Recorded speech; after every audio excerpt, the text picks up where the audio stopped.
भाइयों ने जो कार्यक्रम रखा तथा समस्त जितनी भी समितियां, मैं सबका नाम लूंगी तो लंबा हो जाएगा, इसलिए मैं उन समस्त समितियों का आभार व्यक्त करूंगी जिन्होंने इस कार्यक्रम को आयोजन करने में पिछले कई महीनों से अपना तन मन धन अर्पित करके इस मंच को लगाया और हमें आमंत्रित किया।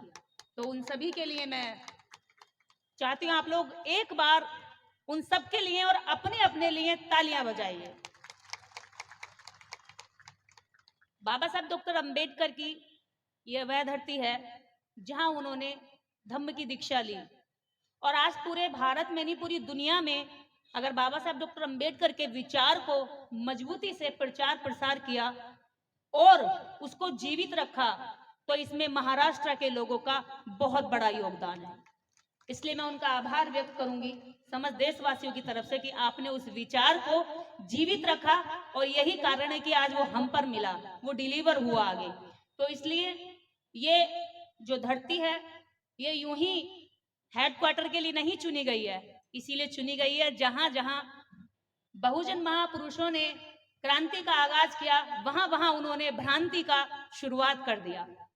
बुद्ध ने सारनाथ में, बुद्ध गया में जब बुद्धिज्म को बहुत मजबूती से स्टैंड कर दिया था तो वहां पर भी आप देखेंगे दरिद्री, गरीबी, भुखमरी, उन्होंने उसको और ज्यादा चरम पर ला दिया। उन्हें लगता है कि ये जो समय समय पर जन्मे हुए लोग हैं इस समाज में वो स्वाभिमान सम्मान से खुद का जीवन तो जीते ही हैं, साथ साथ समस्त लाइन में सबसे खड़े लोगों को भी कहते हैं कि सम्मान का जीवन जियो। आज भारत के अंदर लाखों करोड़ों लोग इस विचार को जान रहे हैं, समझ रहे हैं और इस पर चलकर आगे बढ़कर काम कर रहे हैं।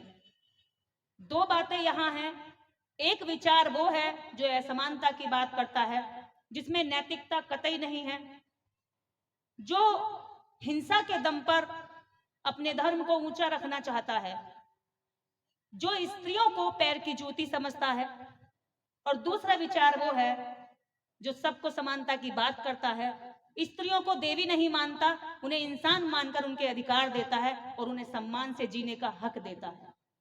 इन दो विचारधाराओं की लड़ाई भारत में जब से है तब से इस देश में बुद्ध, कबीर, रैदास और फूले, बाबा साहेब, मान्य कांशीराम जी, तो जिसने उनके उस रहस्य को जान लिया उसने उस रहस्य से पर्दा खोलना शुरू कर दिया। इस भारत में जब ज्योतिबा फूले ने धर्म ग्रंथ पढ़े, पहले वो भी कहते थे कि ये बहुत अच्छी, क्योंकि उनका भी एक दोस्त ब्राह्मण था जिसकी शादी में वो गए थे। वो कहते थे कि मेरे साथ मेरा दोस्त ब्राह्मण है और ब्राह्मण बहुत अच्छे होते हैं, लेकिन जब उन्हें शादी से धुतकार करके भगा दिया गया तब उन्होंने ग्रंथ पढ़े और किसान का कोड़ा पुस्तक में वो लिखते हैं कि जिसने इनके ग्रंथ पढ़ लिए वो इनके ग्रंथों को ध्वस्त करने के लिए जीवन लगा देगा। कारण ये है कि वे ग्रंथ नहीं है, वे मानवीयता के वो कोड़े हैं जो इस देश की जनता पर, मासूम लोगों पर बेवजह मारे गए और उनको सताया गया। उसके बाद बाबा साहेब ने पढ़ा। जब बाबा साहेब ने पढ़ा तो बाबा साहेब ने तो कलम ऐसी चलाई कि उन्हें अवसर मिला संविधान लिखने का। जब बाबा साहेब डॉक्टर अंबेडकर अपनी पुस्तक लिखते हैं वेटिंग फॉर वीजा, उसमें लिखते हैं कि अंग्रेजों को लगता है कि भारत को अंग्रेज चला रहे हैं, लेकिन अंग्रेजों का कब्जा मात्र भारत में 10% है, क्योंकि जब अंग्रेज भारत में थे तो 67,000 केवल अंग्रेज थे और 72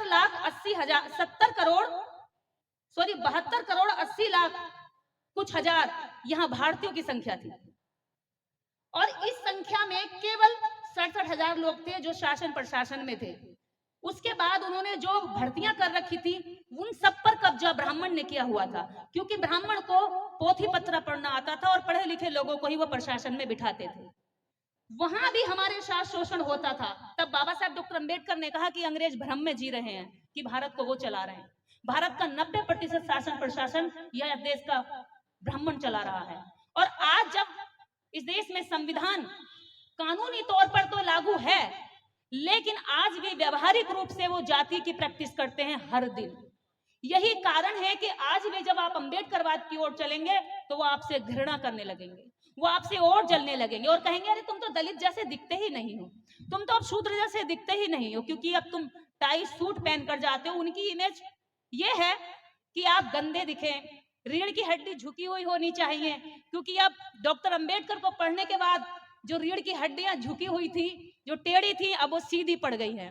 तो उन्हें लगता है कि अब ये हड्डियां जब सीधी हो जाएंगी तो जो आंखें शर्म से और उनके द्वारा कुचले हुए आत्मसम्मान से गिर गई थी नीचे, वो आंखें अब ऊपर उठने लगी हैं और आंखों में आंखें डालकर बात करती हैं कि क्यों, संविधान तुम्हें ही कुर्सी पर बैठने का हक नहीं देता, हमें भी देता है, और संविधान लिखने वाला तुम्हारा बाप नहीं, वो हमारा बाप था।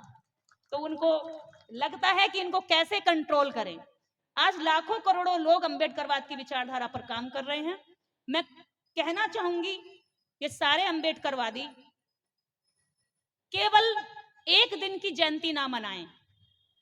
अगर आप जय भीम कहकर केवल निकल जाते हो और जयंती मनाकर सो जाते हो साल भर, तो आप में और उन लोगों की राम राम में कोई अंतर नहीं है। अंबेडकरवादी व्यक्ति पहले पढ़ता है, जानता है, फिर उस पर काम करने निकल पड़ता है। लेकिन हम क्या करते हैं, जयंती मनाते हैं, एक दिन हम खूब शोर मचाते हैं कि हम बाबा साहब डॉक्टर अंबेडकर के जन्मदिन को मना रहे हैं। ये मनाना चाहिए, इससे हमारा स्वाभिमान बढ़ता है। लेकिन अगर हमें हमारी पीढ़ियों तक को स्वाभिमानी बनाना है तो हमें हर दिन अंबेडकरवाद के विचार को जीना होगा, जीवन में उतारना होगा। और अगर हम सुबह उठकर पानी भी पीते हैं तो वो पानी पर भी पहला थैंक्स बोलने का हक बाबा साहेब को ही बनता है, वरना जोहड़ और तालाबों में भी उतरने पर हमारे सर फोड़ दिए जाते थे, लठ मार दिए जाते थे, और हमारी स्त्रियों की तो कोई कीमत ही नहीं थी इस भारत के अंदर। इस भारत में जितना स्त्रियों के साथ शोषण हुआ है, इतना शोषण इस दुनिया के किसी भी एग्जाम्पल को अगर आप उठाओगे तो वो छोटा बैठेगा। इस भारत में मात्र 9 वर्ष की बच्चियों की शादियां होती थी, जिन शादियों के बाद पहली ही रात 1927 में एक रिपोर्ट पेश की भारत की डॉक्टरों ने अंग्रेजी सरकार को कि इस भारत में बाल विवाह के कारण क्या क्या कृत्य इस देश की स्त्रियों के साथ होते हैं। और मैं बताऊं आपको, उन कृत्यों में सबसे ऊपर की जो श्रेणी थी वो ब्राह्मण समाज की महिलाओं की थी, जो आज कहती हैं कि मनुस्मृति ज्यादा बढ़िया है। मैं उनको कह देना चाहती हूं कि मनुस्मृति के आधार पर तुमको 9 वर्ष, 7 वर्ष, 5 वर्ष की उम्र में शादी का दंश झेलना पड़ता था। ये मान्यता थी कि बच्ची को 12 वर्ष से पहले पहले घर से विदा कर दो, वरना पिता के दम पर पाप लगेगा, घर वालों के सर पर पाप चढ़ेगा। और जो खूबसूरत लड़की होती थी उसको देवदासी के नाम पर, देवता के नाम पर मंदिर में दान करवा लिया जाता है।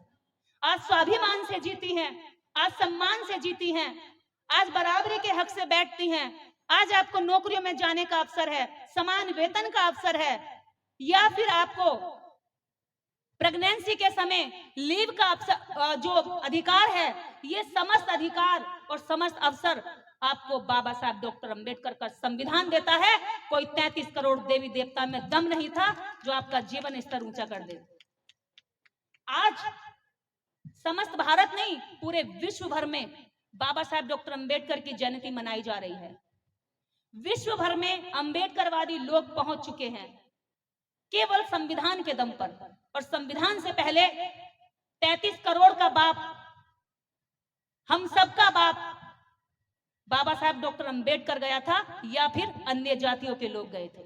हमारी इस बहुजन कौम से किसी को ऊपर नहीं उठने दिया, ना वहां जाने दिया। लेकिन बाबा साहब डॉक्टर अंबेडकर ने कहा वेटिंग फॉर वीजा में कि आज मैं भले ही वीजे के लिए इंतजार कर रहा हूं, लेकिन मैं आज खुद से वादा करता हूं और प्रण लेता हूं, इस देश का करोड़ों व्यक्ति जब चाहेगा विदेश और दुनिया के हर कोने में जाकर अपने ज्ञान का परचम लहराएगा। ये बाबा साहेब की एक एक वचन उन्होंने अपने जीवन में रहते रहते पूरा किया। आज हम भी प्रतिज्ञा लें कि ये बाबा साहेब आपकी जन्म जयंती पर हम केवल यहाँ हलवा पूड़ी खाकर पेट की भूख मिटाने नहीं आए हैं, केवल रैलियां मनाकर शाम को थककर सोने के लिए नहीं आए हैं। आज से हम जगने के लिए आए हैं, वो जागरण के लिए आए हैं। जो जागरण यहाँ लोग नहीं पहुंचे हैं, उन लोगों को जगाना हमारी जिम्मेवारी है। जो पीछे रह गए हैं उनको हाथ पकड़कर उठाना हमारी जिम्मेवारी बनती है।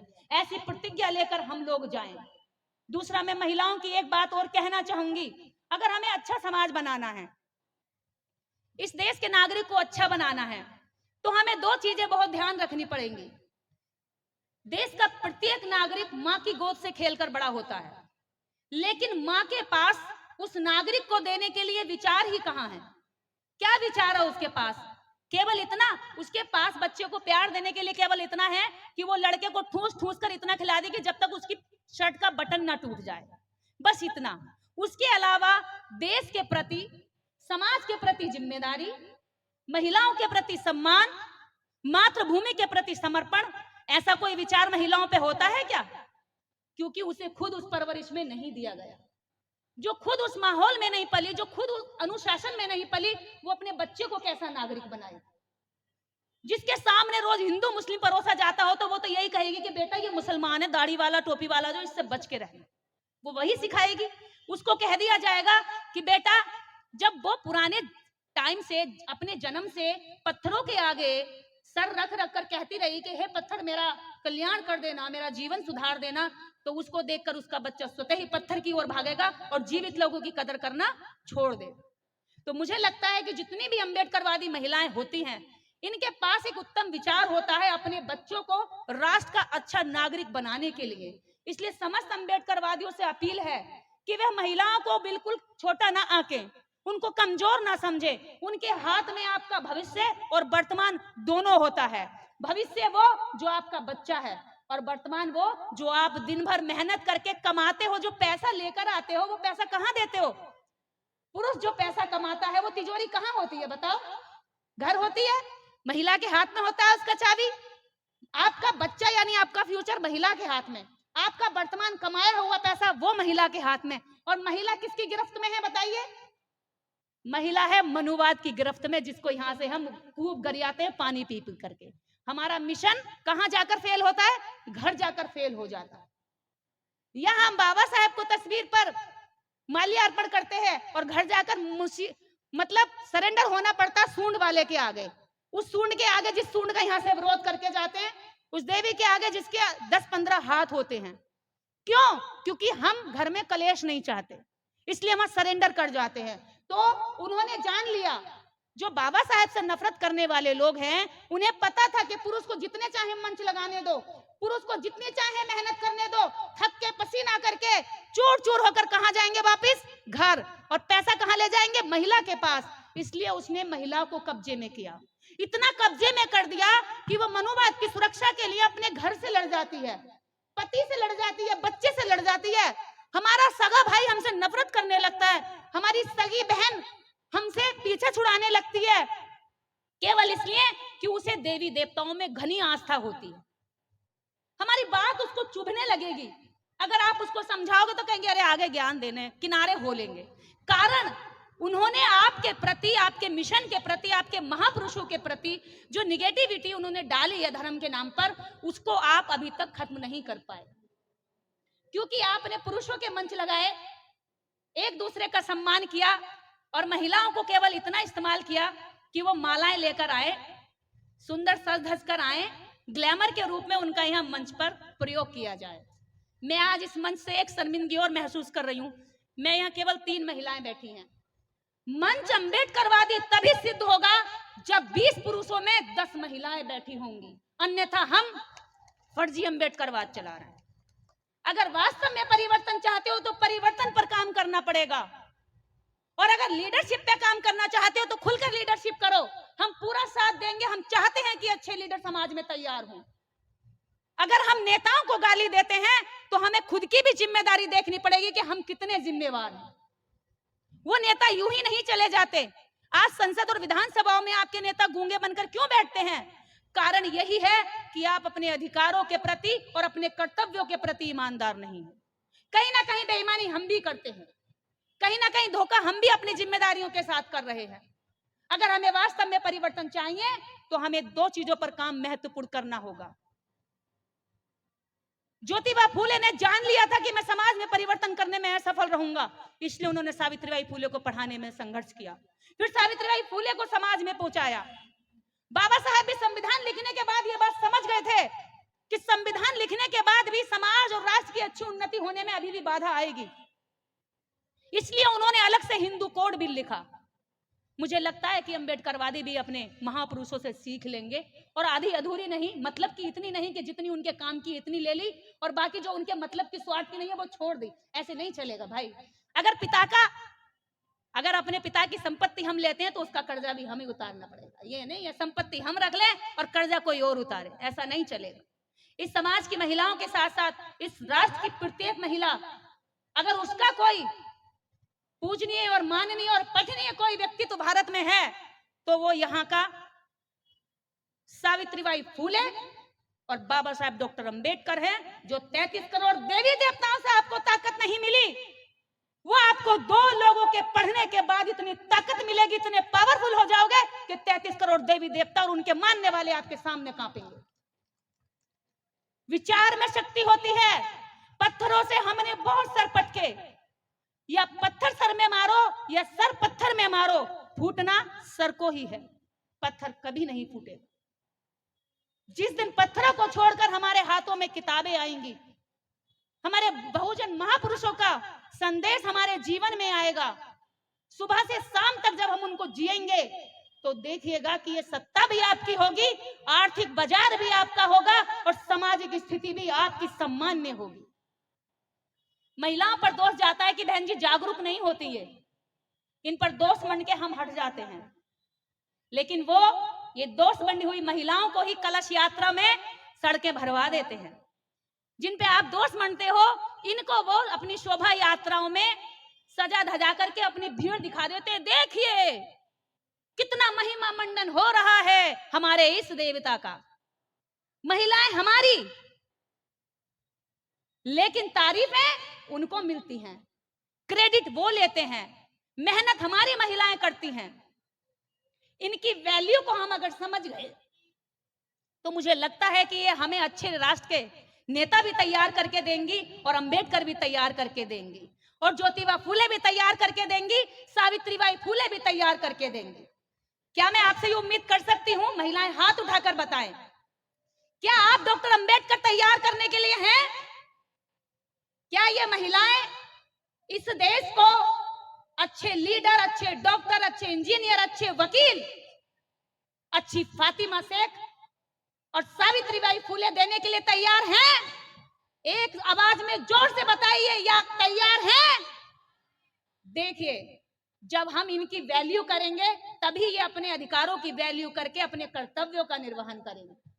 आज अभी और एक बहन बोल रही थी मुझसे पहले कि पिछले साल सारे मंच का संचालन और सारा मंच महिलाओं को दिया गया था। उसके लिए उन पुरुषों को मैं उनके नाम के आगे महापुरुष कहना चाहूंगी, क्योंकि ये काम तो महापुरुषों का होता है भैया, आम पुरुष के बस की तो है नहीं।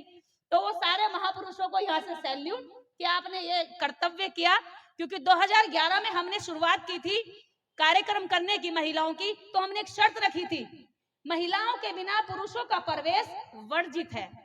टाइटल लगाकर पंपलेट, बैनर, पोस्टर सब पे चिपका दिया था। मुरादाबाद की धरती पर पहली बार ऐसा कार्यक्रम हुआ जिसमें 80% महिलाएं थी और 20% पुरुषों के लिए कुर्सियां रिजर्व करके दी गई थी कि बहनों ये पुरुष बेचारे बहुत देर से खड़े, इनको बिठा दो। मतलब उल्टा हुआ था। अभी तक मंचों से कहा गया अरे महिलाओं के लिए कुर्सी छोड़ दो भाई, महिलाओं के लिए कुर्सी छोड़ दो, लेकिन उस मंच में ऐसा हुआ महिलाओं से कहना पड़ा कि पुरुषों के लिए कुर्सी छोड़ दो, वो बहुत टाइम से खड़े हैं। ये परिवर्तन है, हमें डिसाइड करना होगा कि हम परिवर्तन करने जा रहे हैं या हम नेतागिरी करने जा रहे हैं। अगर आप लीडर बनने जा रहे हैं तो क्लियरली लीडर बनिए, हम आपका साथ देंगे, अपने लोगों के लिए हम जान लगाने तक को तैयार है, क्योंकि लीडरशिप में, राजनीति में हमारे लोगों का होना बहुत जरूरी है। पर शर्त यह है कि वो लीडरशिप में जाकर मुर्दा ना हो जाए, अपने मुंह की जो जीभ है उसको टांके ना लगा के सिल के बैठ जाए, वो बोले, वो उस दर्द को बयां करे जिस दर्द को बाबा साहब डॉक्टर अंबेडकर ने असेंबली में किया था, जिस दर्द को बाबा साहब डॉक्टर अंबेडकर ने गोलमेज सम्मेलन में बयां किया था, जिस दर्द के दम पर उन्होंने कम्युनल अवार्ड की जीत हासिल की और गांधी एंड कंपनी ने वो हमसे छीन लिया था।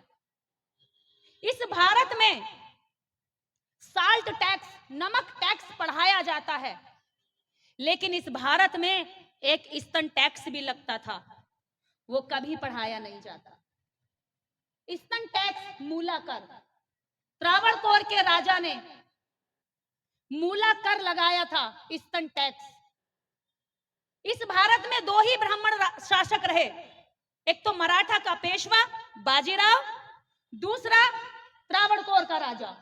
और दोनों ने इस देश की करोड़ों जनता के ऊपर जो जुल्म ज्यादती किए वो दुनिया के किसी भी उदाहरण में आपको देखने को नहीं मिलेंगे।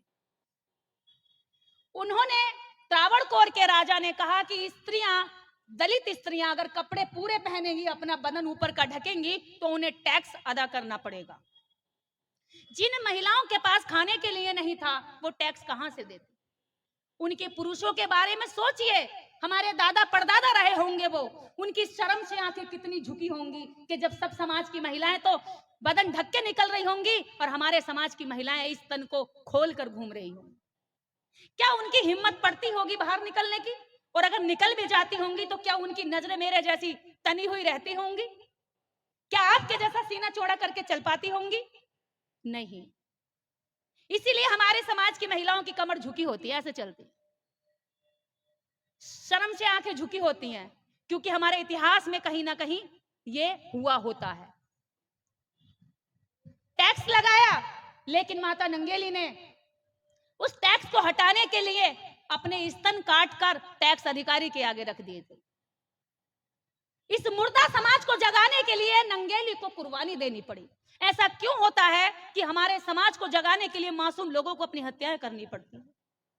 क्यों है ये समाज इतना मुर्दा, इतना नीरस, इतना सुस्त? मुझे समझ नहीं आता। ये बाबाई करके बस सो जाता है, ये विचारों को आत्मसात नहीं करता। कितने महापुरुष आए और कितने चले गए। आज भी जितने लोग काम कर रहे हैं वो कहीं ना कहीं अपनी बहुत बड़ी क्षति करते हैं। निजी रूप से जो उनकी क्षति है वो हम भरपाई नहीं कर पाएंगे, जो उन्हें सामना करना पड़ता है। आज इस कार्यक्रम के आयोजकों पर भी इस कार्यक्रम के बाद ही तानाकशी शुरू हो जाएगी, आरोप लगने शुरू हो जाएंगे कि अरे इनमें तो ये कमियां थी, और वो आराम से सो रहे होंगे जिन्होंने कोई जिम्मेदारी नहीं निभाई होगी। मेहनत करने वालों पर, कुर्बानी देने वालों पर हमेशा प्रश्न चिन्ह खड़ा हुआ। नमक टैक्स बढ़ाया गया और गांधी ने दांडी आंदोलन किया। केवल पैदल चलने की यात्रा का विश्लेषण किताबों में और इतिहास में मिलता है, लेकिन नंगेली ने स्तन टैक्स को खत्म करने के लिए अपने स्तन काट के दे दिए। वो इतिहास कहीं किताबों में नहीं मिलता। क्या आपने कहीं नंगेली का इतिहास पढ़ा है? पढ़ा है कि नहीं किताबों में? हमने भी नहीं पढ़ा। इस देश में गांधी को पढ़ाया जाता है, अंबेडकर को छुपाया जाता है। इस देश में नौ दुर्गा, काली, कपाली, खप्पड़ वाली का गुणगान किया जाता है और सावित्रीबाई फुले को अपमान दिया जाता है। इस देश में आज भी नखून बराबर काम करने वाली उच्च जाति की महिला का महिमा मंडन किया जाता है और शोषित वंचित समाज में काम करने वाली, 1000 गुना काम करने वाली महिला को भी उपेक्षित नजरों से देखकर गाली गलौज के साथ अपमानित किया जाता है। यही है गैर बराबरी। जिन लोगों ने जातिवाद नहीं सहा, उन्हें लगता है कि कोई छोटी सी बात है, छोटी सी घटना। वो कहते हैं ना, जिसकी ना फटी पैर बिवाई वो का जाने पीर पराई। जिसने कभी वो दर्द ही नहीं झेला, दंश ही नहीं झेला, तो उसे क्या पता होगा कि ये दर्द क्या होता है। आज तक दलितों पर किताबें लिखी गई, कहानियां लिखी गई, कविताएं लिखी गई, लेकिन उनका दर्द वास्तविक रूप से एहसास करके अभी तक नहीं लिखा गया। आज जब उन लोगों की कलम चलने लगी है तो उनकी कलम को आज कहा जाता है कि ये कलम तो एक तरफा चली है। जबकि राष्ट्र की उन्नति और तरक्की तब होती है जब राष्ट्र के पीछे खड़े हुए लाइन वाले के व्यक्ति की चर्चा हो, उसको मुख्य धारा में जोड़ने का काम हो। लेकिन यहाँ जब आप दरिद्रों की, गरीबों की, कमजोरों की, वंचितों की आवाज उठाएंगे, तब आप पे टैग लग जाएगा कि एक पर्टिकुलर जाति का व्यक्ति। और एक टैग भारत में वो चला रहे हैं, अच्छा अंबेडकरवादी हो, शायद चमार हो, नहीं, शायद महार हो, नहीं, तो क्या हो, यादव हो, नहीं, अच्छा पटेल हो, नहीं, तो फिर क्या हो? यानी कि आप अंबेडकरवादी अगर हो तो कोई खास जाति से ही, आप ब्राह्मण नहीं हो सकते। वो पहचान है उनकी, वो जय श्री राम सीना ठोक कर करेंगे, अपनी रामनवमी में हमारे लोगों को हलवा खिलाएंगे, पूरी खिलाएंगे, पैर भी छुएंगे। लेकिन आज जब जयंती मनाई जा रही है तो मुझे बताना कितने लोग यहाँ पर वो हैं जो हमें उपेक्षित नजरों से देखते।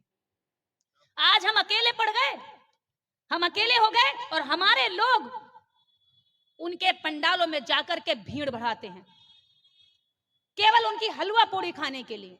क्यों? इस देश में भीड़ के दम पर ही धर्म को टिकाया हुआ है। वो धर्म नहीं है, धंधा है, शोषण करने का एक बहुत बड़ा हथियार है। ये हमारे लोगों को समझना पड़ेगा। जय भीम, जय श्री राम एक म्यान में नहीं रह सकते, ये दो अलग अलग तलवारें हैं। जय भीम मानवतावादी नारा है और जय श्री राम हिंसा और अमानवता का नारा है। आपको तय करना है कि आप किस तरफ हैं। हमारे लोग उनके सारे कर्मकांडों में शामिल होकर उनकी ताकत बढ़ाते हैं, लेकिन वो आज हमारी जयंती में आकर के हमारा मनोबल बढ़ा के बिल्कुल नहीं गए। एक भी नहीं होगा, कोई होगा बेचारा, उन्हें भी बदनाम करते हैं कि ये तो बाप की औलाद ही नहीं है, ऐसा कहते हैं। अगर हमें आगे बढ़ना है तो हमें हमारे लोगों की, हमारे महापुरुषों की कही हुई बात को जीवन में उतारना है। ना भाषण की तरह यहां से बोलना है, ना श्रोता की तरह वहां से सिर्फ सुनकर इस कान से इस कान को नहीं निकालना। अगर यहां से गई तो यहां फिट हो जानी चाहिए। इस देश के अंदर जितने भी अंबेडकरवादी हैं इस समय, उनको पूरी तरह टारगेट किया जा रहा है, उनको पूरी तरीके से तब तक अपमानित किया जा रहा है जब तक कि उनकी आखिरी क्षमता है। वो सोचते हैं कि इनको कैसे रोका जाए। तब वो बाबा साहब डॉक्टर अंबेडकर को सताते थे, आज वो बाबा साहब डॉक्टर अंबेडकर को मानने वालों को सता रहे हैं, क्योंकि उन्हें पता है कि इस देश में अगर कोई क्रांति हो सकती है तो वो डॉक्टर अंबेडकर की विचारधारा से हो सकती है। वो नहीं डरते किसी भी चीज से। आज बाबा साहब डॉक्टर अंबेडकर को डॉक्टर ऐसे ही नहीं कहा गया, उन्होंने इस भारत के अंदर 33 करोड़ जो देवता थे उनकी नसबंदी की है, बहुत अच्छे तरीके से सिल दिया है, टांका लगा दिया है। अब कोई अवतार ही नहीं होता है, ऐसी नसबंदी करने वाले व्यक्ति को डॉक्टर तो कहा ही जाएगा। ऐसे आधुनिक भारत का निर्माण करने वाले व्यक्ति को इंजीनियर भी कहा जाएगा, जिसने ऐसा स्ट्रक्चर रखा, जिसने ऐसा इंफ्रास्ट्रक्चर रखा कि आज हर व्यक्ति, देखिए इधर पुरुष बैठे और इधर महिलाएं बैठी हैं और महिलाओं की संख्या अधिक है। जहां महिलाओं को कहा जाता था तुम्हारी कोई जरूरत नहीं है, तुम घर में खाना बनाओ और तुम केवल हमें पुत्र की प्राप्ति दिलवाओ, क्योंकि हमारे मरने के बाद हमारा जो पुत्र है हमारा कपाल फोड़ेगा और हमें स्वर्ग में जगह मिलेगी। तो महिलाओं को केवल इसलिए देखा जाता था कि वो पुत्र की प्राप्ति कराए, पर आज यह महिला बोल रही है। यही सबसे बड़ा परिवर्तन है और ये अंबेडकरवादी कर सकते और किसी में दम नहीं। ये स्वाभिमान और ये आत्मसमर्पण सिर्फ अंबेडकरवादियों में हो सकता है कि मंच लगाएं और महिलाओं को यहाँ खड़े होने की ताकत दें। अन्यथा उनके अंदर आज भी ये बराबरी नहीं आई है, वो अभी भी यही सोचते हैं और अपनी महिलाओं से बाबा साहब डॉक्टर अंबेडकर को गालियां दिलवाते हैं। मैं इन महिलाओं से कहना चाहूंगी, बराबरी करो, बाबा साहब डॉक्टर अंबेडकर के विचारों को पढ़ो। आपके पास सोशल मीडिया है, इस समय हमारा मीडिया नहीं हुआ करता था, लेकिन आज हर हाथ में मोबाइल है। हर हाथ में मोबाइल का मतलब है कि आपकी आवाज आप खुद बने। आपने बाबा साहब डॉक्टर अंबेडकर की कोई लाइन पढ़ी और वो बहुत बेहतरीन है, उसको लिखिए, उसको बोलिए तुरंत, क्योंकि आज सारा जो वॉर हो गया वो डिजिटलाइजेशन हो गया उसका, वो वहां पे वॉर करते हैं और वहां से आपके प्रति घृणा भी समाज में फैलाते हैं और आपके प्रति जो निगेटिव चीजें हैं वो भी वहीं से फैलाते हैं। तो अपने अपने मोबाइलों का इस्तेमाल करना सीखें। ये 10-10, 20-20 हजार के मोबाइल केवल सेल्फी लेने के लिए ना खींचें। इन सेल्फियों से कुछ परिवर्तन होने वाला नहीं है। 2-4 लोग तुम्हें बस लाइक कर देंगे, वो खुशी का कोई माहौल थोड़ी देर रहेगा। तो इसलिए मैं कहती हूँ कि इतना तैयार होकर सज धज कर सेल्फी खींचने की बजाय 4 लाइनें डालिए, आपके विचारों से आपकी पहचान बनेगी। और जो वो दुश्मन है, नफरती लोग हैं, उनके जो हौसले हमारी नफरत के लिए बढ़ते हैं कि हमसे नफरत करें, उनके हौसले कमजोर पड़ेंगे। उन्हें लगेगा हम तो पुरुषों से अब तक सामना करते रहे, ये महिलाएं कहां से निकल पड़ी जो हमारा विरोध कर रही हैं, ये महिलाएं कहां से निकल पड़ी जो डॉक्टर अंबेडकर के बारे में लिख रही हैं। आप अपने पतियों की ताकत बनिए, मनुवाद की ताकत मत बनिए। मनुवाद आपके बच्चों का भविष्य खा जाएगा, आपकी शिक्षा खा जाएगा, आपका स्वास्थ्य खा जाएगा, आपका रोजगार खा जाएगा, आपका मकान, दुकान, जमीन, आपकी कुर्सी, आपका स्वाभिमान, सम्मान, सब कुछ दीमक की तरह निकल जाएगा, चाट जाएगा और आपके पति असहाय होकर के फिर कमजोर पड़ जाएंगे। इसलिए इन माताओं बहनों से कहना चाहूंगी कि उनकी कलश यात्रा में जाने की जरूरत नहीं है। भीम जयंतियां मनाइए, हर रोज मनाइए और अपने अंबेडकरवादी पुरुषों का साथ दीजिए। इस देश में एक चीज और, पुरुष कहते हैं कि हमें सावित्रीबाई फूले चाहिए, हमें माता रमाबाई नहीं निकल रही समाज से। मैं फिर कहती हूँ ये बात हर मन से मैंने कही है, अरे आप ज्योतिबा फूले बनिए तो सही, हजारों सावित्रीबाई फूले निकल पड़ेंगी। अरे आप बाबा साहब डॉक्टर अंबेडकर बनिए तो सही, हजारों माता रमाबाई त्याग के लिए तैयार बैठी हैं। अरे आप मान्यवर कांशीराम साहब बनिए तो सही, हजारों मायावती आपको मिल जाएंगे, लेकिन आपको बनना पड़ेगा। दोष मरने से हमारा परिवर्तन नहीं आता। ऐसा है, ये केवल ऐसा माहौल है, मान लो दूध गैस पर चढ़ा है और दूध निकलने वाला और आप शोर मचा रहे निकल गया निकल गया निकल गया, वो तो निकल ही जाएगा ना। प्रयास करने पड़ेंगे जाकर, या तो गैस स्लो करेंगे या आप गैस बंद करेंगे, कोई प्रयास करेंगे ना तो रुकेगा, वरना वो निकल जाएगा, खत्म हो जाएगा। तो ये दोष करना कि केवल ऐसा ही है कि चीजों को बर्बाद होते देखना अपनी आंखों से और उसको रोकने का प्रयास ना करना। तो इस देश के समस्त अंबेडकरवादी जो दुनिया भर में आज भी काम कर रहे हैं, आज जयंती मनाई जा रही है। आज मुझे अमेरिका से इनविटेशन था, लेकिन अनिल भाई साहब ने कहा नहीं, टिकट करके मुझे यहाँ बांध लिया, बोले हम आपको छोड़ने वाले नहीं है, वहां से कैंसिल करो। तो वहां की जगह आज मैं यहाँ बोल रही हूँ, तो ये मुझे खुशी की बात है।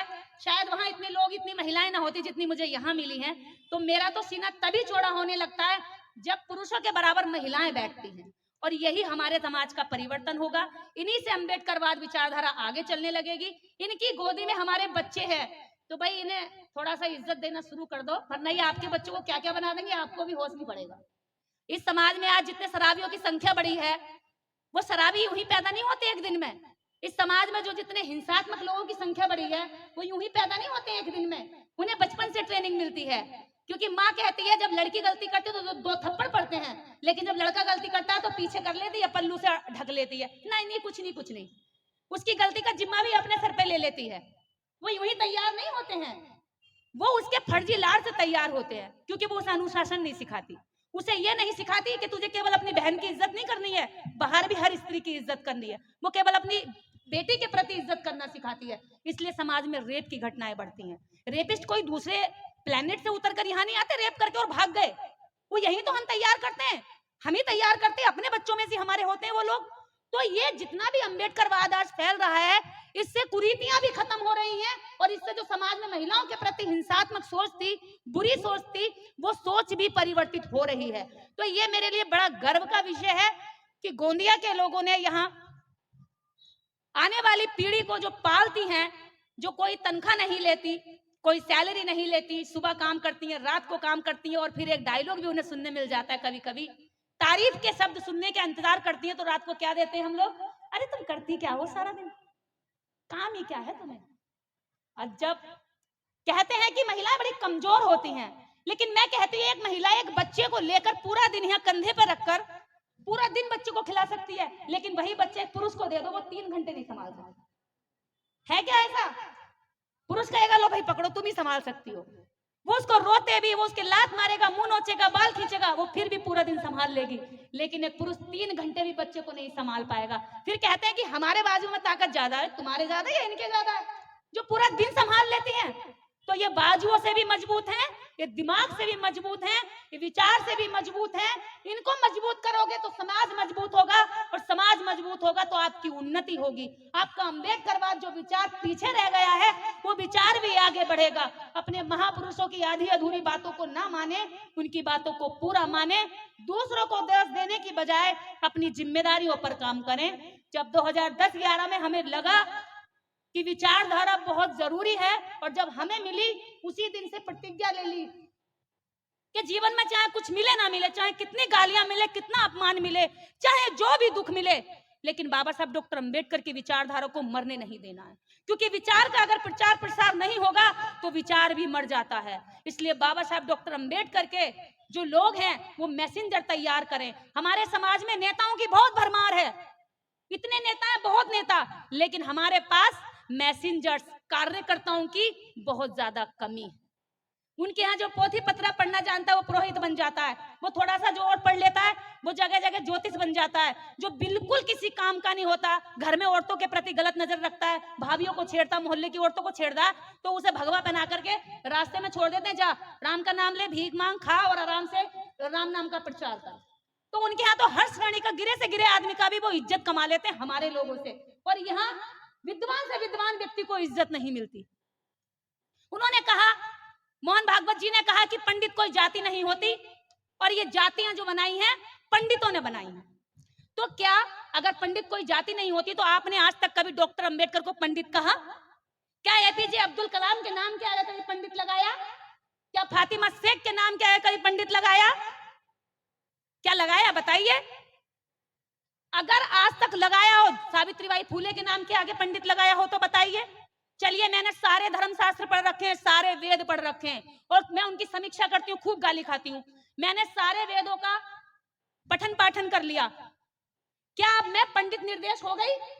अगर पंडित कोई जाति नहीं है तो ऐसे कैसे गुमराह कर सकते हैं? वो अंधा समझ रखा है क्या? इतने सालों से गुमराह करते आ रहा और हम आज भी हो जाएंगे? अरे जाति भी तुमने बनाई है, जाति नफरत भी तुमने फैलाई है, हमने जातियां नहीं बनाई। इसलिए हमें जातियों के नाम से कभी शर्माना नहीं है। अपने बच्चों को इतना स्ट्रॉन्ग करो, अगर कोई जाति पूछे तो घूंसा मार के बताए कि देखिए है मेरी जाति, इसके द्वारा कभी नहीं पूछेगा।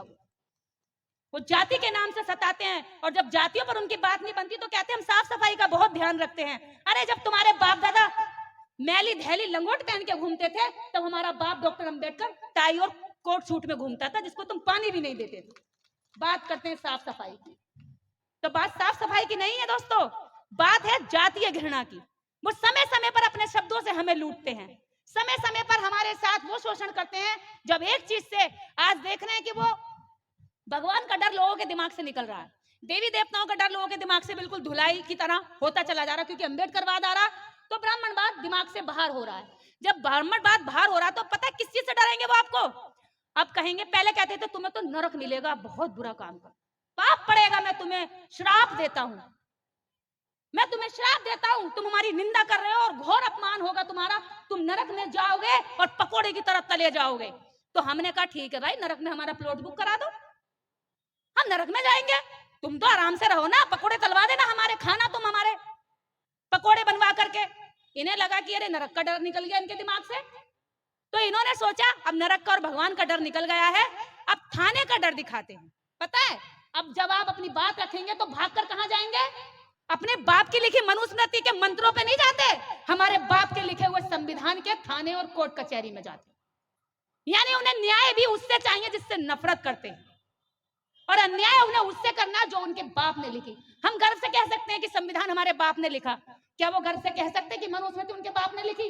नहीं कहते, पूछ लेना कभी, नहीं कहते, क्योंकि उन्हें पता है जिस दिन ये बात कहती ह्यूमन राइट्स, ये बात वहां जाकर अगर उठ गई, इन्होंने ये गर्व कर लिया कि औरतों को इस बुरी तरीके से रखा जाता था और इस देश के 7 करोड़ अछूतों को गले में मटका बांधकर और कमर पे झाड़ू बांधकर जीने के लिए मजबूर किया गया, तो इनकी पूरी दुनिया में थू थू होगी। इसलिए नहीं कहते हैं। जब बाहर जाते हैं तो संविधान की बात करते हैं, बुद्ध की बात करते हैं, अंबेडकर की बात करते हैं। जैसे ही भारत में एंट्री कर जाते हैं तो जय श्री राम, जय पलछूलाम, जय छलेलाम निकलता उनका, जय लाधे लाधे। अरे जब तुम्हारा ये कहां चला गया था? तुम्हारी शिक्षा दीक्षा तब कहां चली गई थी जब भारतीय संविधान लिखने के लिए अंग्रेज यहां पर लोग ढूंढ रहे थे? तब तुम्हारे पुरोहित, तब तुम्हारे शिक्षार्थ करने वाले लोग जो कहते थे कि हम गुरुकुल में शिक्षा देते हैं, और हमारे गुरुकुल अंग्रेजों ने ध्वस्त कर दिए। तो आप जानते हैं गुरुकुल कैसे थे? एक पेड़ के नीचे चुटिया वाला 4 चुटिया वालों को पढ़ाता था, तो वो उन्होंने गुरुकुल बता दिया। आज तक गुरुकुल की कोई बिल्डिंग मिली हो, कोई इमारत मिली हो तो बताइए? तक्षशिला, विक्रमशिला, नालंदा, ये तो इतिहास में मिल जाएंगी, लेकिन गुरुकुल की कोई एक बिल्डिंग बताइए जो मिल जाती हो? सावित्रीबाई फूले का 1848 का खुला हुआ स्कूल मिल जाएगा। तो इनके गुरुकुल गए कहां जिसमें ये शिक्षा देते थे, और कहते हमारे गुरुकुल बर्बाद कर दिए। अरे वो गुरुकुल नहीं थे, वो जातियों के कुलक्षणे कुल थे, जिनमें आप जातीयता सिखाते थे अपने बच्चों को, जो अंग्रेजों ने आकर के यहाँ पर इस व्यवस्था में इंग्लिश मीडियम को इस देश को दिया। आज भी वो इंग्लिश मीडियम का विरोध करते हैं और अपने बच्चों से तोतली भाषा में इंग्लिश में बात करते हैं। आपसे कहते हैं हिंदी पे गर्व करो, हमारी राष्ट्रीय भाषा हिंदी है, हमारी राष्ट्रीय भाषा हिंदी है, हम भारत के नागरिक, राष्ट्रीय भाषा हिंदी, मातृभाषा हिंदी। लेकिन अपने बच्चों को इंग्लिश मीडियम में पढ़ाएंगे, विदेश पढ़ने भेजेंगे, और जब जन्म ले लेता है तो हेलो हेलो और तोतली भाषा में इंग्लिश में बात करेंगे। तो वो आपको वो चीज देते हैं जिससे आपकी गति अवरोध हो, और वो हर चीज पहले एक्सेप्ट कर लेते हैं जिससे उनकी तरक्की हो। हमें भी वही चीज एक्सेप्ट करनी है। बाबा साहब डॉक्टर अंबेडकर को हमारे दुश्मनों ने पढ़ के अपने बच्चों को आगे बढ़ा दिया, लेकिन हमने बाबा साहेब को पढ़ करके अभी तक कुछ भी आगे नहीं बढ़ाया। हम आज भी व्यवस्था में उनसे पीछे हैं। सत्ता में वो बैठे हैं केवल 3% लोग, और इस देश का 97% आज भी भीख मांगता है। थाने में जाकर उसकी FIR नहीं लिखी जाती। अगर हमारी बच्चियों के साथ कुछ दुष्कर्म होता है तो थाने में उसी को उल्टा हरेस किया जाता है। अच्छा, तू उस रास्ते से निकली क्यों? तुझे जाने की जरूरत ही क्या थी? तुझे ऐसे कपड़े पहनने की जरूरत ही क्या थी? अरे जब ऐसे चलेगी तो तेरे साथ ये हो ही जाएगा। अरे तू भी कोई औरत है, ऐसे चलती है? अरे तू भी कोई जनानी है जो किसी भी समय रास्ते पर निकल जाती है? यानी कि उसको न्याय नहीं दिया जाएगा। जो उसके साथ अन्याय हुआ होता है उसी के दम पर और अन्याय किया जाता है, और वो घर बैठ करके हमारे बड़े से बड़े आदमी को फंसवा सकती है। बड़े से बड़ा छोड़िए, सुप्रीम कोर्ट के जजों को पानी पिला सकती हैं वो, आपके IAS को, आपके IPS को। विष कन्याएं हैं वो, विष कन्याएं तैयार करते हैं वो तरीके से। अभी आपके पास पोस्ट और पोजीशन नहीं है ना, पैसा नहीं है, तो लड़की नहीं देंगे। जैसे ही हमारा अधिकारी बन जाएगा या नेता बन जाएगा, चाहे वो काला क्यों ना हो, बिल्कुल बिल्कुल काला क्यों ना हो, अपनी गोरी वाली लड़की देते हैं। दे दो भैया, क्योंकि जो बच्चा पैदा होगा वो तो इसके पैसे पर मौज मारेगा, और उन्हें पैसा ही चाहिए होता है। उन्होंने मुगलों से पैसा लिया, उन्होंने अंग्रेजों से पैसा लिया, और उस पैसे के लिए उन्होंने लड़कियां भी दी। अपनी लड़कियां जिन मुगलों को दी उनको मुसलमान कह करके हमारे लोगों से लड़वाते। अरे तुम्हारे बाप के नौकर है, तुम लड़कियां दो, लड़ाई करने हम जाएं? ये नहीं चलेगा। तुम तो उनके साथ रोटी बेटी का रिश्ता रखते हो, और हमसे कहते हो कि जाओ, मुसलमान तुम्हारा दुश्मन है, क्यों जाए? एक भी दलित का नेता बना दो, बता दो, अधिकारी बता दो जो मुसलमानों को लड़की देता हो, एक भी उदाहरण बता दो। जो हिंदुओं का सबसे बड़ा नेता है मोहन भागवत जी, उनकी भतीजी उर्मिला मातोड़ को खुद मुसलमान के घर है। इंदिरा गांधी खुद मुसलमान से शादी की, फिरोज गांधी से। कितने हजारों उदाहरण भरे हुए हैं, और तुम मुसलमानों से शादी करोगे भैया? ये तो वही वाली बात होगी कि तुम्हारा जीजा तुम्हारी बहन को प्रताड़ित करता तो तुम दूसरे से कह रहे हो पड़ोसी के जाइए जरा देख के पिट गई है इसको। अरे क्यों? लड़की तूने दी, हिसाब किताब तू कर। हम तो हिसाब किताब तुझसे करेंगे। तूने हमारे पूर्वजों को सताया, तूने हमारे लोगों को गले में मटका बांधने के लिए मजबूर किया, कमर पे झाड़ू बांधने के लिए मजबूर किया, तो उनसे हमारा कोई मतलब नहीं है, मतलब तुमसे है। तुमने हमारे आत्मसम्मान और स्वाभिमान को कुचला। असली दुश्मन हमारा मुसलमान नहीं है। जब बाबा साहब डॉक्टर अंबेडकर महाड़ तालाब का आंदोलन कर रहे थे तो उस्मान शेख ने बाबा साहब का साथ दिया। जब सावित्रीबाई फूले स्कूल खोलने के लिए घर से बहिष्कृत हो गई थी, तब फातिमा शेख ने उन्हें अपना घर स्कूल खोलने के लिए दिया। मुसलमान आज भी हमारे आरक्षण का विरोध नहीं करता, मुसलमान आज भी हमारी रिजर्व सीटों का विरोध नहीं करता। अगर वो हमारे साथ आ जाता है तो ये हमसे उनकी नफरत करवाते। वो आज भी हमारे साथ शोषण नहीं करता। शोषण ये करते हैं क्योंकि भारत के अंदर जितना भी मुस्लिम है वो कन्वर्ट मुस्लिम है, और जो शेख हैं, जो खान हैं, जो ऊंची कास्ट के मुस्लिम हैं, उनको तो ये अपनी लड़कियां देते हैं, उनसे रिश्ता करते हैं, वो है असली मुगल। और जो इस देश के बाकी जिन मुसलमानों से नफरत करते हैं ना, वो मुसलमान भाई हमारे ही हैं, जिनको इन्होंने अपने घर में सम्मान नहीं दिया, और उनको जब उन्हें सम्मान मिला तो वो सम्मान के लिए उधर चले गए। ये समाज सम्मान के लिए भटका है सदियों तक, और उसी सम्मान को पाने के लिए हमें अपने महापुरुषों को, बाबा साहेब के विचारों को जीवन में उतारना होगा।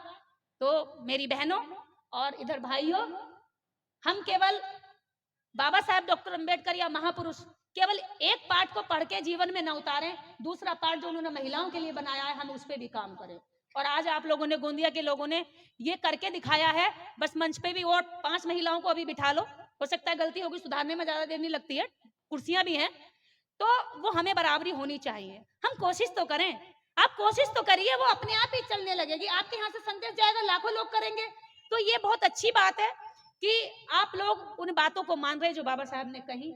दूसरा जो आखिरी संदेश मैं यहाँ से देना चाहूंगी इस समाज की महिलाओं के लिए, इस समाज के पुरुषों के लिए, हर कोई ये चाहता है कि दूसरे की बेटी अम्बेडकरवादी बन जाए, दूसरे की पत्नी अम्बेडकरवादी बन जाए। मैं दिल से ये बात कहती हूँ, जिस दिन आप ये सोच छोड़ दोगे, जिस दिन आप ये सोचोगे कि मेरी पत्नी सावित्रीबाई फूले बन जाए, जिस दिन ये कहने लगोगे, इस समाज में हजारों सावित्रीबाई फूले निकलेंगे। जिस दिन ये कहने लगोगे कि मेरी बहन को ही मैं मायावती बनाऊंगा, जिस दिन ये कहने लगोगे मेरी ही बेटी को मैं क्या कहते हैं नाजुक फूल नहीं फूलन बनाऊंगा, उस दिन समाज में शोषण भी बंद हो जाएगा। तो बेटियों को नाजुक फूल नहीं फूलन बनाओ, इन्हें काली देवी दुर्गा देवी नहीं, इन्हें सावित्रीबाई फूले बनाओ। जब इन्हें सावित्रीबाई फूले बनाओगे तो ये पढ़ लिख करके सावित्रीबाई फूले बनेंगी और बच्चों के लिए स्कूल खोलेंगी। अगर इन्हें देवी दुर्गा और काली पढ़ाओगे तो ये सर हिलाएंगे, कहेंगे देवी आ गई, देवी आ गई। महिलाओं पे देवियां बहुत आती हैं, दुर्गा भी आती है, काली आती है, खप्पड़ वाली आती है, नीले पीले हाथों वाली आती है, लेकिन कभी भी इन पे फूलन देवी नहीं आती, कभी इन पे सावित्रीबाई फूले नहीं आती, कभी इन पे इंदिरा गांधी नहीं आती, कभी इन पे मायावती नहीं आती। इन पे पता नहीं कौन कौन सी देवियां आती हैं। अरे देवी तो फूलन देवी भी थी, वो वाली क्यों नहीं आती जो पापियों का नरसंहार कर दे, क्यों नहीं आती वो?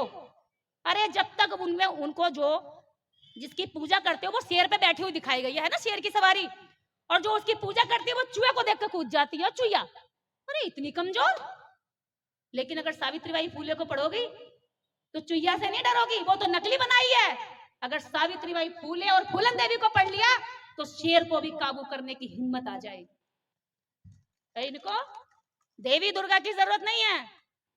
आज पूरी दुनिया में एक अंग्रेजन महिला गले में कैमरा डाल करके पूरा विश्व घूम जाएगी, कौन सा कीड़ा कौन सी जलवायु में जी सकता है, कहां मर सकता है, कौन सा व्यक्ति कहां रहता है, कहां के लोगों का मुंह चौड़ा होता है, कहां की नाक छिपती होती है, कहां की ऊंची होती है, कहां कौन सी संस्कृति और कौन सी सभ्यता होती है, कितने पुराने समय से ये रह रही है, ये सब लिख करके अपनी डायरी में ले जाएगी। और हमारी महिलाएं केवल इतना रास्ता जानती है, मायके से शहर अपने ससुराल का और ससुराल से मायके का। इसके अलग अगर तीसरे रास्ते पे भेज दो तो वो कांप जाएगी, वो डर जाएगी, घबराएगी, कैसे पहुंचूंगी, क्योंकि हमने तीसरा रास्ता उसे कभी दिखाया ही नहीं। इसलिए इनको दिखाइए ताकि आपको कभी कुछ हो जाए, समस्या आ जाए, परेशानी हो जाए, ना हो ऐसा। लेकिन हम कभी नहीं जानते कि भविष्य में क्या होगा, अगर ऐसा हो जाए तो ये आपकी बागडोर संभालिए। इसलिए इनको मजबूत बनाइए। इसी के साथ काफी समय हो गया है, अपनी वाणी को विराम दूंगी। बोलू 1927 में एक रिपोर्ट बनी थी, मैं वो पढ़ देती हूँ। 1927 में एक तो मैं एक और बात बता दूं अपने बारे में, लगभग जितनी आपको मेरी उम्र दिख रही है उसकी आधी उम्र में काम कर चुकी हूँ। मैं जब केवल 19 से 20 वर्ष की थी तब निकली थी, तब लोग कहते थे कि अरे ये लड़की क्या बोलेगी, बच्ची है ये, हटाओ इसे। तो मैं साड़ी पहन के जाती थी, जूड़ा लगाती थी, बड़े बाल थे, ज्यादा उम्र दिखाने के लिए कि थोड़ा ये समझे कि थोड़ी उम्रदार है, मतलब उम्र दिखाने मुझे जरूरत पड़ती थी, क्योंकि समाज की जो साइकोलॉजी है वो बहुत, अभी उसको उठाने में भी टाइम लगेगा। वो कपड़ों पे भी सोचती है, उन्हें लगता है आदर्श महिला साड़ी में लिपटी हुई अच्छी लगती है, और 5.5 मीटर में चाहे अगर कोई अभी दंगा हो जाए तो भाग ना पाएंगी, यहीं पड़ जाएंगी सारी, भागा ही नहीं जाएगा, 5 मीटर को संभालेंगी, अपने शरीर को संभालेंगी, पैरों में अटकती है। तो आदर्श महिला का जो उन्हें दर्शन दिखाया गया है वो उसमें अभी अटकी हुई है, वहां से भी ऊपर उठना चाहिए। तो मुझे लगभग 10 से 11 हजार गाँव का अनुभव है। मैं गाँव ही काम करी हूँ, मुझे बड़े बड़े मंच पर मैं अब जाने लगी हूँ, वरना मेरा एक ही थीम था, ना मंच, ना माला, ना फूल, ना स्वागत।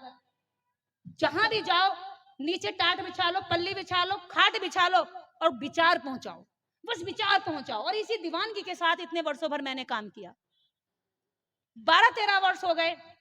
अभी तक मुझे ये लगता है कि मैंने जो ये बुक पढ़ी है, मैं मदर इंडिया मिस कैथरीन मियो, जो एक अंग्रेजन ने लिखी, 2027 में वो रिपोर्ट बनाकर ले गई।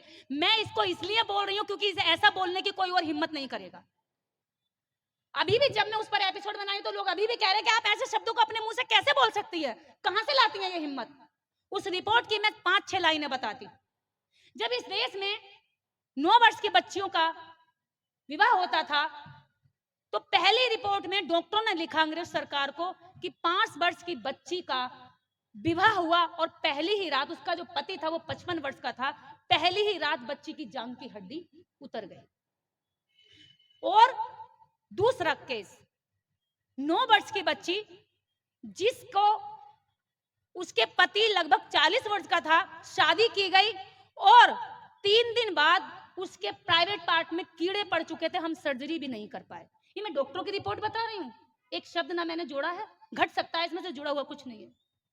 इस पर एपिसोड बना रही हूँ, दाहस्ती करके एक चैनल है, वहां पे मैं डालती हूँ ये रिपोर्ट।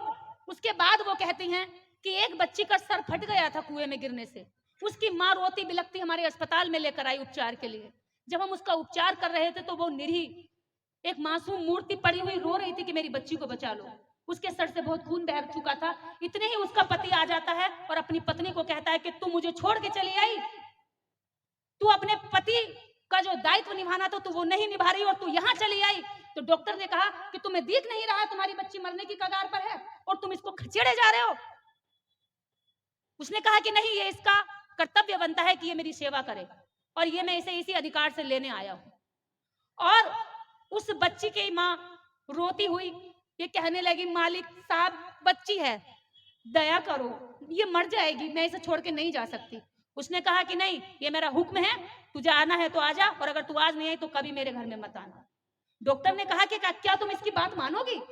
उसने कहा मैं ना मानने की हिम्मत नहीं कर सकती। आज आप में जो हिम्मत है ये संविधान की बदौलत है। इतनी हिम्मत नहीं थी, वो निरी बेजुबान पशु की तरह उसके पीछे चली जाती और बच्ची अस्पताल में ही मर जाती। राजघरानों के अंदर जब प्रसव के दौरान अंग्रेज डॉक्टरों को बुलाया जाता था तो कहा जाता था हुक्म देकर कि अगर लड़की पैदा हुई है तो उसी समय सांस रोक करके उसको मार देंगे। और अंग्रेजों ने कहा कि यार ये तो कतई बिल्कुल ही अमानवीय कृत्य करते हैं, ये इंसान है, जानवर है, क्या है, ये जाहिल है। इनके कानून ऐसे थे, जब इन्हें कानून लिखने का हक मिला तो इन्होंने ऐसे कानून लिखे कि जीते जी लोगों को मारने का कानून लिखा। जब हमारे बाबा साहेब को लिखने का हक मिला तो उसने ऐसा कानून लिखा कि किसी को कोई नहीं मार सकता, पागल भी क्यों ना हो, उसको आखिरी सांस तक जीने का हक होता है। इसके बाद रिपोर्ट में लगभग ऐसी रिपोर्ट अलग अलग डॉक्टरों ने, मैं बंगाल प्रेसिडेंसी की रिपोर्ट बता रही हूँ, बंगाल प्रेसिडेंसी में उन्होंने ये रिपोर्ट सबमिट की और उन्होंने कहा कि बाल विवाह रोके जाएं। जब एक कमजोर माँ होगी तो कमजोर बच्चा जन्म देगी। आज हम कहते हैं ना नई नई बीमारियां आ गई, अरे आज तो लोग मर जाते हैं, उम्र ही नहीं बढ़ रही है। अरे उम्र नहीं बढ़ रही है, आज उम्र ज्यादा बढ़ी है। तब गांव के गांव एक एक बीमारी से चपेट में आके तबाह हो जाते थे। तब औसतन आयु केवल 35 वर्ष होती थी, क्योंकि जब 9 वर्ष में 10 वर्ष में शादियां होती थी तो 30 वर्ष तक कोई भी व्यक्ति बूढ़ा और चिड़चिड़ा हो जाता था और 35-40 तक मर जाता था।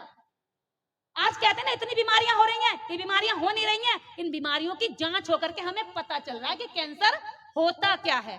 पहले कैंसर से मर जाते थे और ये मंत्रों से कभी पता नहीं लगा पाए कि ये बीमारी इसके शरीर में है, लेकिन आज साइंस ने पूरा सीटी स्कैन कर लेगा, अल्ट्रासाउंड कर लेगा, एक्सरे कर लेगा और बता देगा कौन से शरीर में कौन से अंग को कौन सी बीमारी डैमेज कर रही। तो इनका ये दुर्व्यवहार इस भारत के अंदर स्त्रियों के प्रति इसीलिए रहा है, जो आज वामन मेश्राम साहब कहते हैं ना कि ये आर्य विदेशी हैं, वो सच कहते हैं। इसीलिए उन्होंने औरतों के प्रति इतनी नफरत रखी कि अगर ये आजाद छोड़ दी तो ये हमें जहर देकर मार दे। और ऐसे केस हुए भी। उस समय जब इतनी पड़ताल ना दी गई तो कई केस ऐसे हुए। मिस कैथरीन मियो से उनका ड्राइवर कहता है, वो कहती है कि इतनी यातनाएं महिलाओं को की दी जाती हैं, तो वो बताता है कि मैडम मिस हमारे यहाँ इसलिए दी जाती है, अगर ये यातनाएं नहीं देंगे तो महिलाएं अपने पतियों को जहर दे देंगी।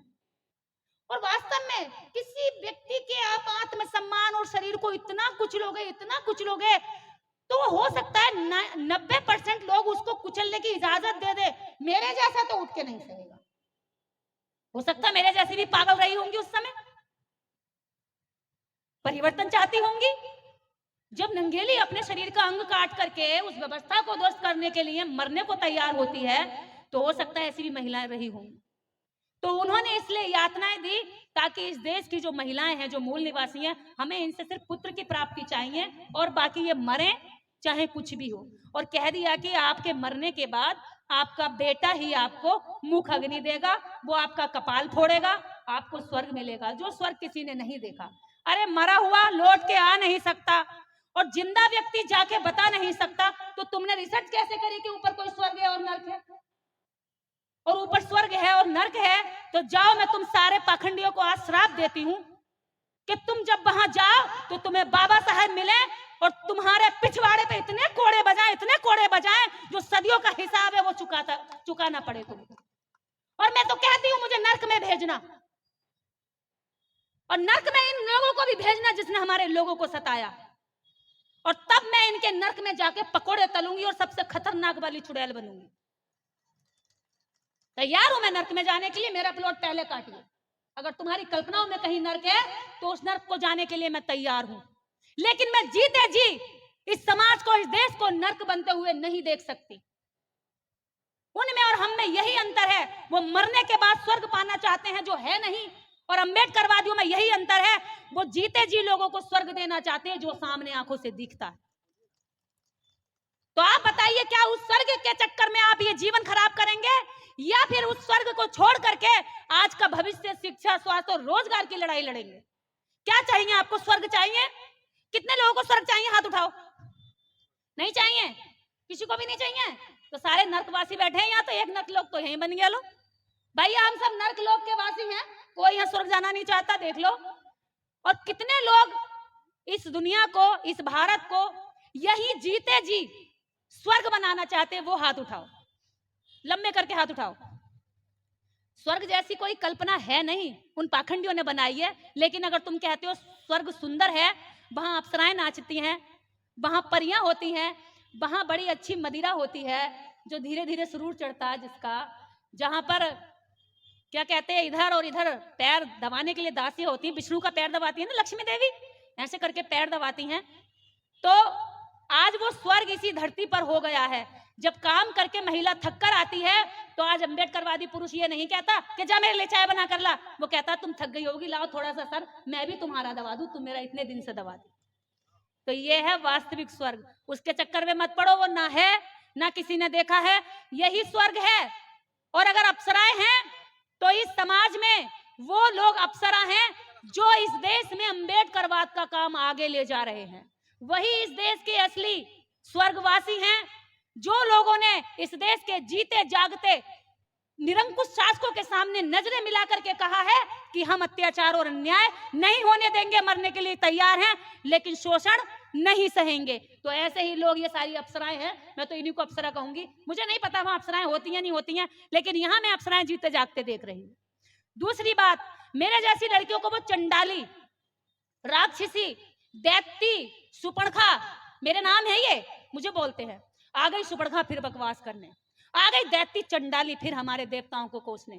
अरे भाई, तुम मुझे गाली क्यों दे रहे हो? श्राप दो, खत्म करो खेल, काहे इतनी ऊर्जा लगाते हो?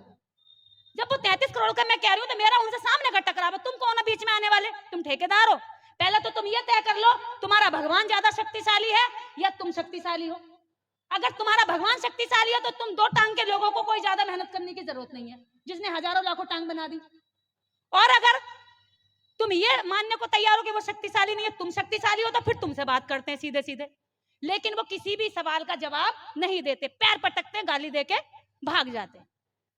तो ये बात मैं महिलाओं को इसलिए बता रही हूं, जब आप काम करेंगी तो आपको दैत्य, चंडाली, सुपड़खा, चंडाली, राक्षसी ये कह करके अपमानित किया जाएगा। लेकिन घबराना मत, ये आप उपाधि समझना। सुपड़खा के जमाने में और भी लड़कियां हो रही होंगी, लेकिन सुपड़खा को लोग जानते हैं, शायद वो स्वाभिमान के लिए लड़ी होगी। अरे इस बात पे ही नाक काट दी, किसी ने प्रपोज कर दिया कि मैं आपसे शादी करना चाहती हूँ। आज तो कितनी लड़कियां लड़कों को प्रपोज करती हैं, फिर तो सबकी नाक काट दो। फिर तो यहाँ पे 10% आबादी नाक कटी महिलाओं की होगी, नाक ही नहीं होगी फिर तो। आप बताइए, आज कितने प्रेम विवाह हो रहे हैं, कितने प्रेम विवाह हो रहे हैं आज? लड़के लड़कों को प्रपोज कर रही हैं, तो फिर तो वो नाक काट के लिए आए। फिर तो यहाँ बैठी हुई मुझे लगता है कि लगभग 100 महिलाएं तो ऐसी बैठी होनी चाहिए जिनके पास नाक ना हो। भाई प्रैक्टिकल बता रही हूँ।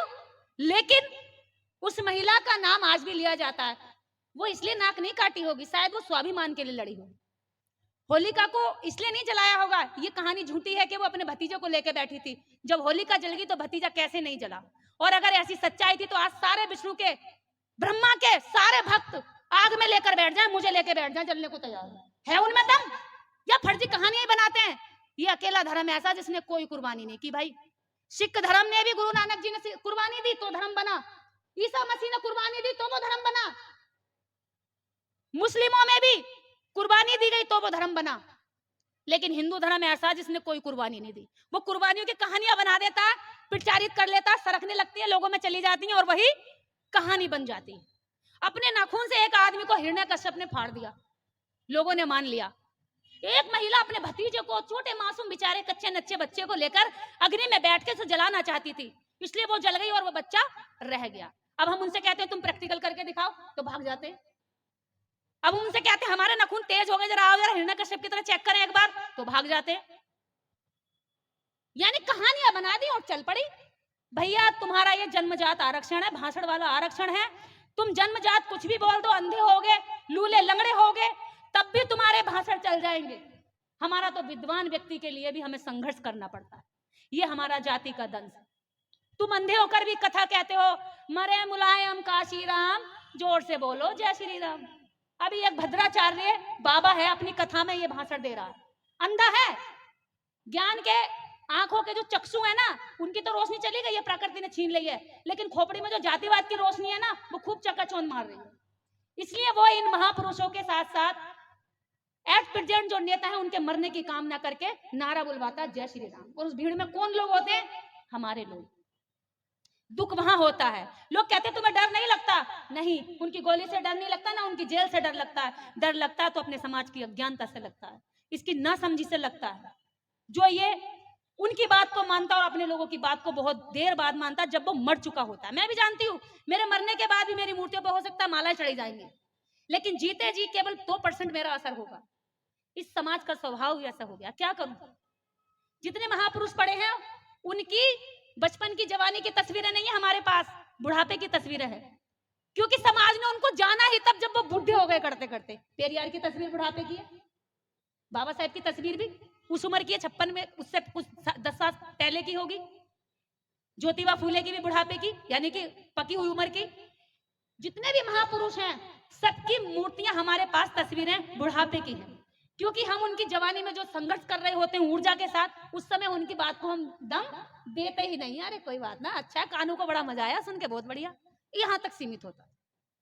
तो ये पैटर्न हमें बदलना पड़ेगा। जब व्यक्ति जिंदा है, उसके विचार पर हमें काम करना पड़ेगा। यहां से हम 1000 मैसेंजर जिस दिन तैयार कर देंगे, जाकर के काम करने लगेंगे, उस दिन इस देश के अंदर मनुवाद की कब्र खोदने में हमें ज्यादा समय नहीं लगेगा। बाबा साहब डॉक्टर अंबेडकर केवल एक नाम नहीं है, वो एक विचार है। उस विचार को हमें आगे बढ़ाना है। इसी के साथ जय भीम, जय भारत। कार्यक्रम आयोजकों का बहुत बहुत साधुवाद, पुनः आभार। बहुजन विचारधारा को घर घर तक पहुंचाने के लिए हमारे YouTube चैनल को सब्सक्राइब करें, लाइक करें, कमेंट करें, शेयर करें और बेल आइकन की घंटी दबाना ना भूलें।